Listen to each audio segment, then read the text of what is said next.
આવ્યો છે દુઃખ નો દાડો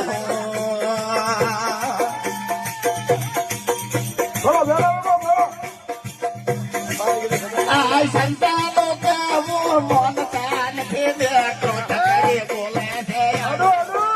મૂરખ તે પગલો ભર્યો છે આડો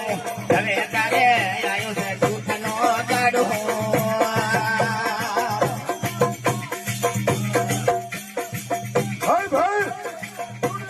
સમાધિ સાથે તો સમાધિ જાગ ન અવસર જાશે બધો વીતી